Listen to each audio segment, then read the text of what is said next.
So, the first two episodes of WandaVision released today. Let's talk about it.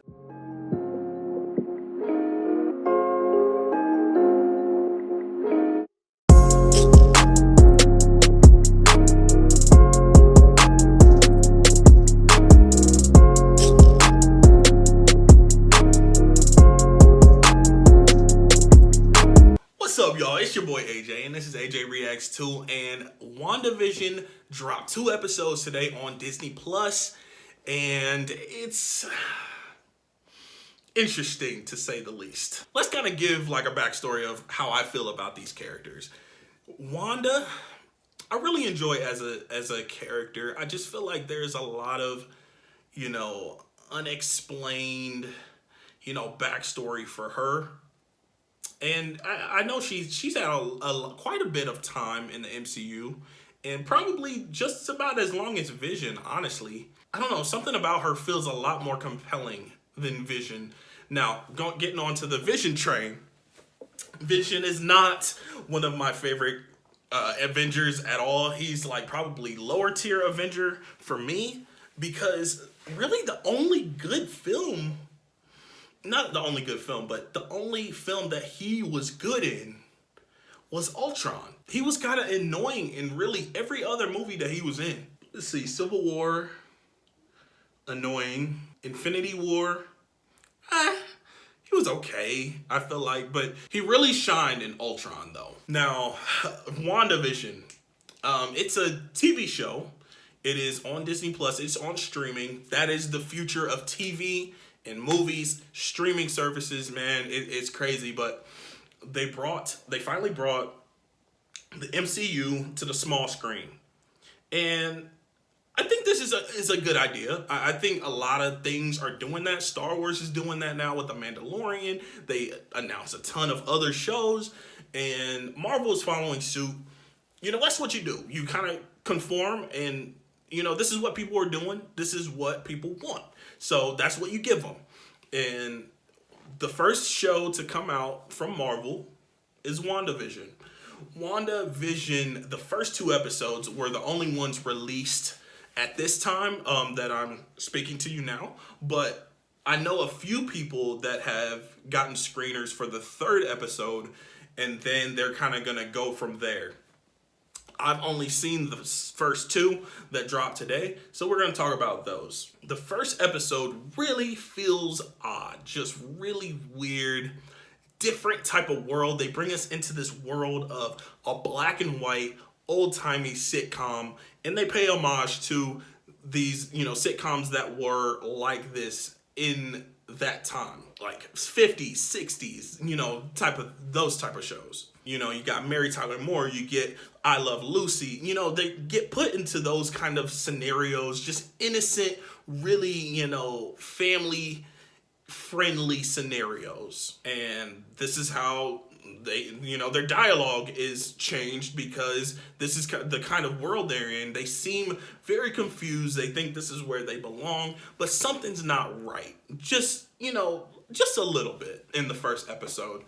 There was like one instance where they just kind of something felt off for them. We as viewers, we know something's off, but them in the show, Wanda and Vision are just kind of like, this is a little weird. They figure something out, something that happens, and I'm gonna try to keep this spoiler free. So if you're looking for a spoiler review, I'm not the one to give out spoilers just yet, but yeah, they figure out that something just isn't quite right, and they deal with that a lot more in the second episode. And you see some things that are not quite what they appear to be. And I think this has something to do with the multiverse, and I'm very excited about that. It's already been acknowledged that the multiverse is a thing. So, why not bring it out in these shows?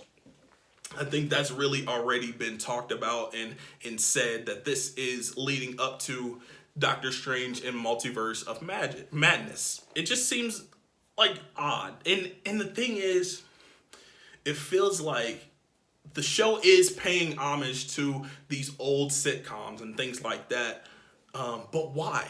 Why do they want to do that? It just doesn't seem like it fits in this universe. It seems off, but that's the point.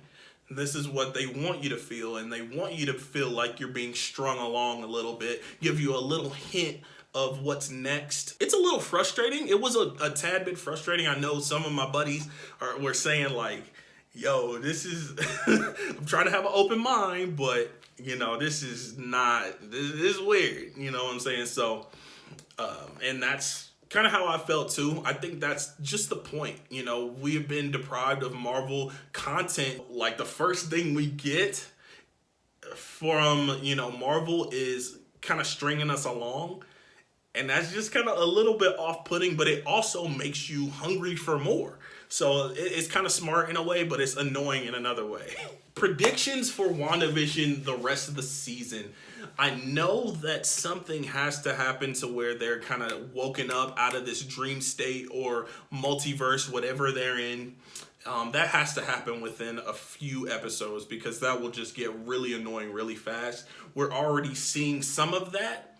Not to get into major spoilers or anything. I don't know if they've introduced the big bad. I don't know if that's, something that has been shown to us. I'm trying to really tread lightly so I don't give away spoilers, but there's something that happens at the end of episode 2 where we're like, is this an overlaying villain or is this something that is just happening for this one episode? So I think they definitely have to reveal a big bad if they haven't already, and kind of like a specific force that they're trying to destroy or change, something like that. But yeah, I know that's a very vague look into the season, but I don't want to go in expecting too much and, just, be wrong and, I'd be disappointed or anything like that. So that's just kind of briefly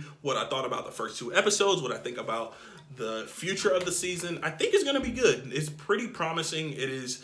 The first 2 episodes were about 30 minutes, so they didn't give us a whole lot the first 2 episodes, but I think it's gonna be pretty dope. Like the production quality is great. And, we get to see a little bit more of that moving into the second episode.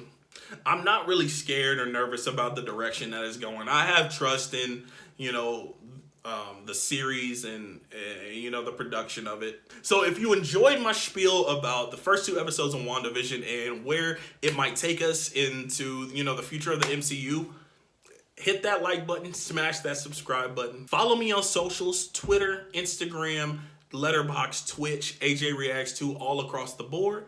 Thank you guys for watching, and I will catch you guys next time.